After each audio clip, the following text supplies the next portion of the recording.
Donc, bonjour Noémie de Saint-Cernin, on est au stand de l'Univers d'Esther. Bonjour. Et c'est votre premier ouvrage chez Erol? Oui, c'est mon premier livre. Oui. Alors c'est un livre, le titre, qu'est-ce que ça a voulu dire ce titre? Les clés du passé, se libérer pour changer de vie, c'est que je pense qu'on est tous un peu conditionnés, même beaucoup, en tout cas nous sommes tous une influence de notre passé, quelle qu'ait été notre histoire, et qu'il y existe des clés, en tout cas moi j'ai trouvé certaines clés qui m'ont permis de me libérer du mien. Donc les clés du passé, c'est un peu pour ouvrir la porte qui est fermée. Oui, il y a des portes qui sont fermées. En tout cas, nous vivons... Verrouillées un peu. Voilà, on vit selon un certain modèle sans voir qu'il y a des portes qui ouvrent vers autre chose. Et on reste dans des schémas de pensée, de croyances, de plein de choses qui nous empêchent d'aller vers quelque chose d'autre, vers ce qu'on voudrait. C'est aussi les clés du futur, en quelque sorte.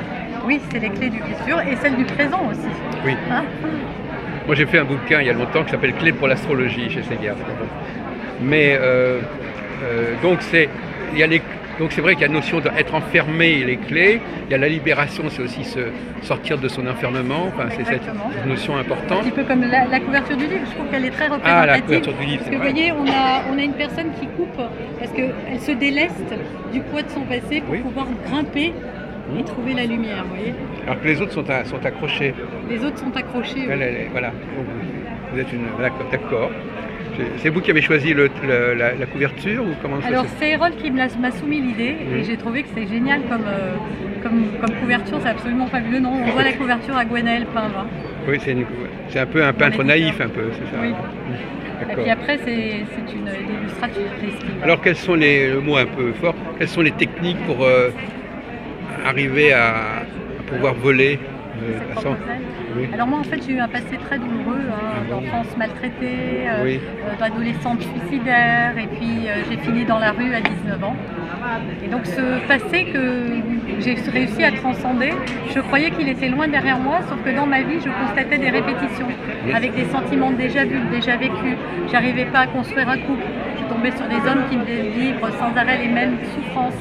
J'arrivais pas à vivre épanouie, à avoir confiance en les gens. Je me méfiais tout le temps et bien évidemment, j'avais raison. C'est-à-dire que je tombais sur des gens qui jalousaient, qui manquaient, qui abusaient de ma confiance. Oui, quand on est habitué à un environnement hostile, on prend ça comme presque normal, on ne se méfie pas. Enfin, on se résigne. En tout cas, ce qu'on ne voit pas, c'est que c'est parce que nous agissons d'une certaine manière qu'on attire à nous des situations comme ça. Oui, c'est ça. Et moi, ça, je ne le voyais pas. Oui.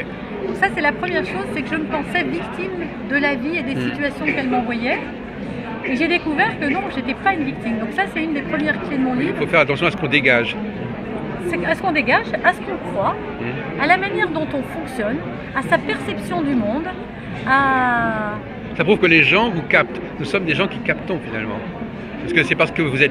Si les gens ne vous captaient pas, ils ne pourraient pas se comporter. C'est parce qu'ils nous captent qu'ils se conforment un peu à notre fonctionnement pour le bien et pour le pire et pour le meilleur. En fait. Alors je ne sais pas si c'est nos captes, mais je pense qu'on a fabriqué un schéma. Je crois que je n'ai pas très bien compris. Non, ils nous captent, c'est-à-dire que. Ils nous déchiffrent, ils nous décryptent. Oui. Ils disent cette fille-là, on peut se permettre de se comporter de cette façon. Ah oui, voilà. Donc ils vous captent. Donc ils ont quand même des antennes eux-mêmes aussi. Oui, c'est très inconscient tout ça. Ce sont des inconscients. Mais on adopte presque automatiquement le comportement qui correspond au programme de la personne à qui on a affaire. On est face à des miroirs. Et puis surtout, on est à la vie, moi je crois, comme à l'école. Oui. Et donc si on veut faire des études de médecine, on va faire des sciences. Et bien la vie, elle vient nous envoyer des choses qui sont là pour nous faire grandir en conscience et grandir en humanité même, à développer chez nous de la compassion, du non-jugement, etc. Et surtout l'amour de nous-mêmes, à venir ouvrir notre cœur. Quand on tombe sur des partenaires maltraitants, quand on tombe sur ça, c'est pas des galères en fait. C'est pas des tares. Alors c'est vrai qu'on peut les attirer, mais on n'est pas là pour souffrir. Et c'est notre comportement qui fait qu'on attire la même chose. Et c'est parce que nous avons le même fonctionnement et qu'on émet, comme vous disiez, et qu'on va capter. L'autre va capter. Qui se ressemble, ça semble un petit peu. Oui. Là, c'est ces fameuses lois d'attraction. Et donc on peut sortir de cet engrenage, d'après vous, Noémie? Voilà, d'après moi, c'est ce qui m'est arrivé, parce que tel que vous me voyez aujourd'hui, ça ne ressemble pas du tout à ce que j'ai dit. Non, j'imagine. Voilà, j'ai réussi, même si j'avais jamais fait d'études, à devenir directeur des ressources humaines. J'ai fini par réussir à former un vrai couple qui est basé sur le respect. Qu'est-ce qui s'est passé? Vous avez rencontré quelqu'un, une discipline, une méthode, une révélation? Mon mon histoire, je ne pouvais en parler à personne. J'avais trop honte en fait, et je craignais le jugement des autres. Donc j'ai construit une méthode qui est la mienne, en observant les gens, parce que c'était plus facile de voir chez eux ce qui dysfonctionnait chez moi. Oui. Voilà, donc en observant et en mettant en place des techniques, alors il y en avait qui fonctionnaient, d'autres qui ne fonctionnaient pas. Et voilà, en tout cas, j'ai commencé à détecter des comportements. C'est-à-dire, il y a. Vous avez voulu aider les autres. D'abord, oui, j'ai commencé par aider les autres et ça a commencé à m'aider moi-même. Parce qu'en fait, ce que j'essayais de réparer chez les autres, c'est ce que je réparais chez moi-même, mais j'en ai pas fait un métier là, à ce moment-là. C'était vraiment comme ça. Et puis, j'ai réussi à me sortir de tout ça et j'aurais pu continuer ma vie. J'avais un beau salaire, mon mari, ma famille, mes enfants, tout allait bien. Et je me suis sentie appelée.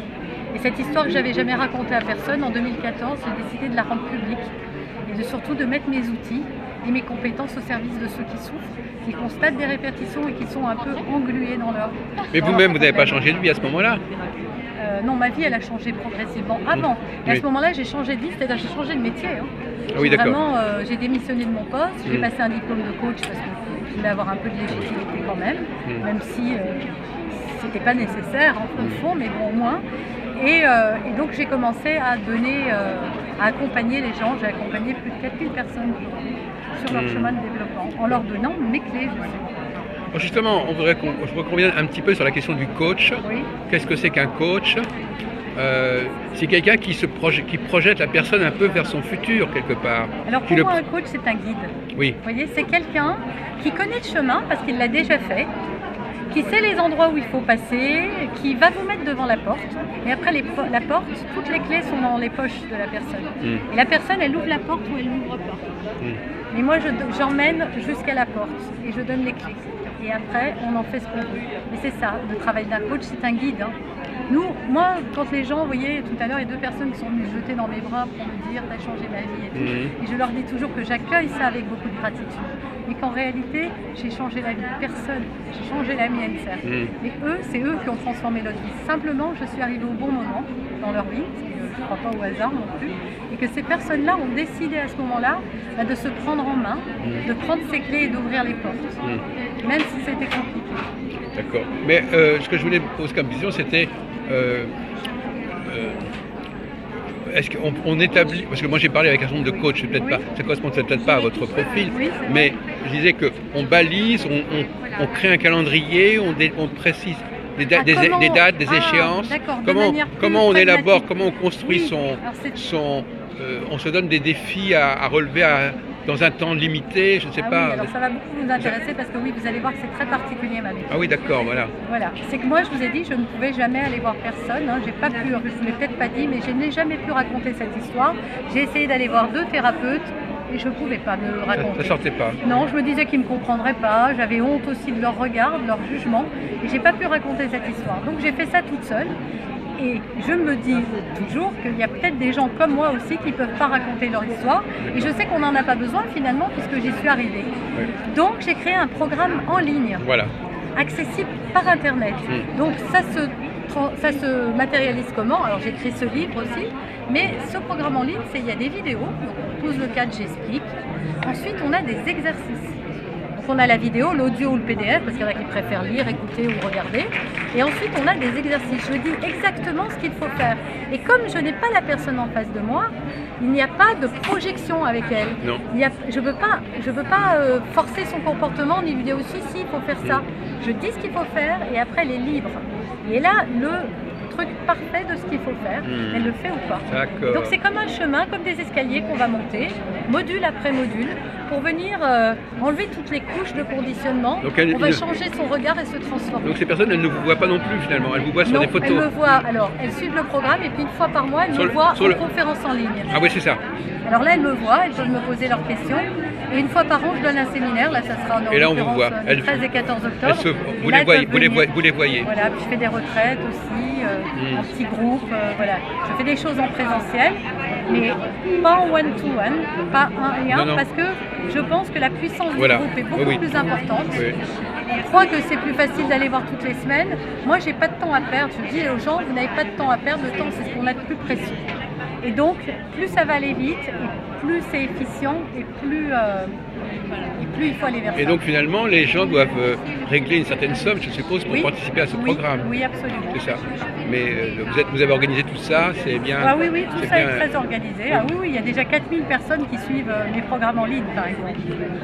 Le livre s'est vendu, je ne sais pas encore, je vois mon éditeur le 4 octobre, et je sais qu'il y a beaucoup d'exemplaires déjà qui ont été vendus, parce que j'ai voulu le rendre plus grand public, parce que parfois on me disait, oui, la formation en ligne, les gens étaient peut-être pas prêts à Oui, en effet, c'est surprenant. Hein. Là, pour 13,90 €, on peut déjà mettre un pied dans le processus et dans ma méthode, déjà se familiariser avec qui je suis, la façon dont je vais travailler, la façon dont je transmets mon savoir. Ils s'inscrivent à ma newsletter aussi, ils ont pas mal de contenu gratuit pour ceux qui veulent. Hein. Et ça a un nom, tout ça? Ça a un nom? Ça porte mon site internet en fait. Alors le programme s'appelle comme le livre, Les clés du passé se libérer pour changer de vie. J'ai un autre programme sur la colère où j'accompagne les parents qui ont du mal à gérer cette émotion avec leurs enfants qui s'énervent, etc. Voilà, et puis tout ça, on trouve ça sur mon site internet qui porte mon nom, noémie-de-saint-cernin.com. Alors donc finalement, je reviens à la question. Vous m'avez expliqué un peu vos méthodes, mais est-ce que vous faites appel à des savoirs particuliers? Non. Savoirs psychologiques, caractérologiques, psychologiques, enfin je sais pas, est-ce que vous puisez dans des données comme ça, objectives, qui peuvent permettre de... Je n'ai pas utilisé le travail des autres, parce que j'ai fait ça toute seule. Alors j'ai lu, mais à l'époque il n'y avait pas de livre de développement personnel. J'ai lu Jung, qui m'a beaucoup inspiré. Voilà. Mais Jung, il ne me disait pas il faut faire ça, ça, ça. Donc après, c'est des outils que j'ai créés moi dans ma vie de maman, qui était célibataire avec ma petite fille et qui voulait s'en sortir à tout prix. Donc en fait, les outils que j'utilise, ce sont les miens. Parfois, ils ressemblent aux outils des autres. Ça. Par exemple, j'ai une méthode qui s'appelle Désir, qui ressemble à de la communication non violente. Sauf que moi, je n'avais jamais entendu parler avant qu'on m'en parle. C'est vraiment, cette méthode, je l'ai créée par rapport à ce que je vivais et ce que j'ai mis en place pour changer mon... Alors par exemple, parce que je pose des questions un petit peu orientées, parce que moi-même je suis dans la psychologie, oui. Est-ce qu'il y a des phases dans la vie? Est-ce qu'il y a des stades, je sais pas, ou est-ce que quand on fait une chose, ça se fait en plusieurs temps, je sais pas, le rapport au temps, quel est l'ordre des choses à suivre en fait? Alors en fait, chacun a son temps à lui parce qu'on a besoin de temps en temps, voilà, on découvre quelque chose et votre corps, il ne veut pas avancer là, il a besoin d'intégrer. Donc le temps, c'est très relatif d'une personne à l'autre. Moi, mon programme, il est délivré tous les 15 jours, une vidéo, un module, et après, chacun son rythme. Comme je dis toujours, on n'est pas là pour faire une course, hein, le développement personnel, c'est pas ça. Il y en a qui vont mettre plus longtemps à faire le programme, d'autres moins. De toute façon, c'est le travail d'une vie, d'accord ? Mais on va débloquer les choses à son rythme. Donc il n'y a pas de notion de temps, il y a de notion je suis prêt, je ne suis pas prêt. Et ensuite, quand j'avance, c'est important que je m'écoute et que je sache si c'est juste pour moi d'avancer plus loin. Ou est-ce que j'ai besoin là de vraiment parfaitement intégrer ce qui se passe? Alors la question, je vais peut-être être plus précis. Oui. Au fond, on est dans le vouloir quelque part, non? On est dans le vouloir. Je veux ceci, je veux arriver à là, ou je veux me libérer. Il faut que cette volonté, elle soit étayée, elle soit accompagnée. Oui, ce que vous voulez dire, c'est que si les gens arrivent avec un objectif particulier?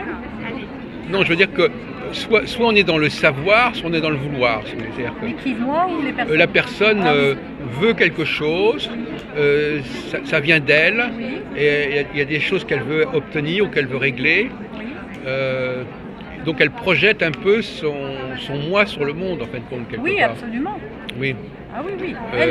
Le monde est donc ça s'appelle une approche subjective du monde, c'est-à-dire que c'est une projection. Absolument, voilà. Alors qu'il y a parce qu'il y a d'autres disciplines où au contraire on essaie de comprendre le monde et de s'ajuster au monde, si vous voulez. S'ajuster au cycle, aux phases, aux structures, voilà. Moi je perçois cette dialectique. Enfin, bon. Alors, moi j'agis sur plusieurs façons. Il y a effectivement changer son regard par rapport au monde qui nous entoure, parce qu'on a une vision. J'emmène les gens à changer leur regard. Excusez-moi de vous interrompre. La question de savoir s'il faut d'abord mieux comprendre ce qu'on est ou mieux comprendre le monde. Ah oui, non. C'est les deux.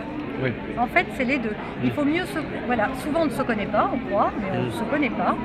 Et on a une mauvaise connaissance du monde qui nous entoure, parce qu'en fait, on l'a étiqueté. Voilà. On a une perception, on a comme des lunettes qui colorent le monde de la couleur de nos lunettes. Et ensuite, il faut avoir un nouveau regard, changer son regard sur le monde, mais aussi changer son regard par rapport à soi-même. C'est les deux, oui. J'ai oui. compris. Mais changer son regard sur le monde, ça veut dire aussi apprendre des choses sur le monde. Oui. Des choses qui sont des choses qui s'apprennent. Enfin, je veux dire, et donc là, qu'est-ce que vous communiquez sur le monde? Bah, que par exemple, le monde est toujours fonction de ce que je crois. Oui. Voilà. Donc, donc on est quand même, c'est toujours un peu, il y a une interrelation entre les deux. Oui. Mais il n'y a pas le monde en soi. Par exemple, d'une certaine manière, par exemple, le monde, il est le même pour tout le monde, quelque part. Oui. Même si, Et non. oui, enfin, je veux dire, quelque part, il y a des choses qui sont là, Oui. et dans lesquelles on entre.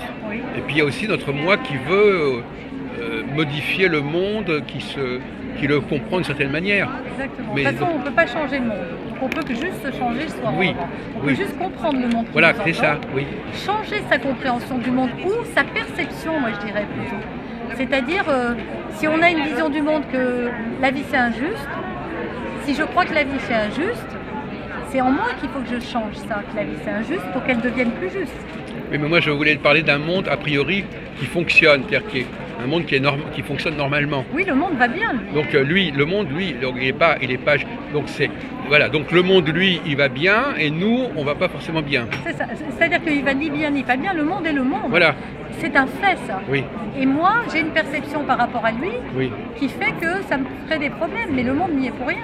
Alors justement, toute la question est de savoir, une fois qu'on a observé ça, quelle est la solution? Alors, il faut essayer de mieux comprendre le monde, les règles du jeu du monde. Se changer de soi. Voilà. Mais se changer de soi, donc se changer de soi pour mieux comprendre le monde. Non, c'est pour mieux vivre dans ce monde. Ah oui, se changer de soi. Alors, la question qui se pose, alors vous me direz que qu'est-ce que c'est que... Moi, j'ai du mal à préciser ce que c'est. Moi, personnellement, je pense qu'on n'est pas... Vous êtes une femme, vous êtes peut-être Noémie, ça, mais enfin, il y a des choses qui ne sont pas propres, c'est pas unique. Votre moi, il est pas unique. Il a quelque chose d'unique, mais il y a des gens qui ont des points communs avec vous, forcément. Bon. Donc ce soi, c'est un soi individuel. À un moment donné, tout devient individuel, mais au départ, quand on remonte à la source, on n'est pas si unique que ça. L'unicité, elle se développe par la suite ou elle est au point de départ? Est-ce qu'on est d'abord unique ou est-ce qu'on se devient unique? On est unique, mais on ne le sait pas forcément. Donc pour vous, on est unique dès le départ, oui. Parce que vous, on aurait pu dire le contraire. On aurait pu dire, bon ben, c'est la vie qui vous a fait ce que vous êtes. Oui, mais moi je ne crois pas que c'est la vie qui m'a fait ce que je suis. Ah voilà.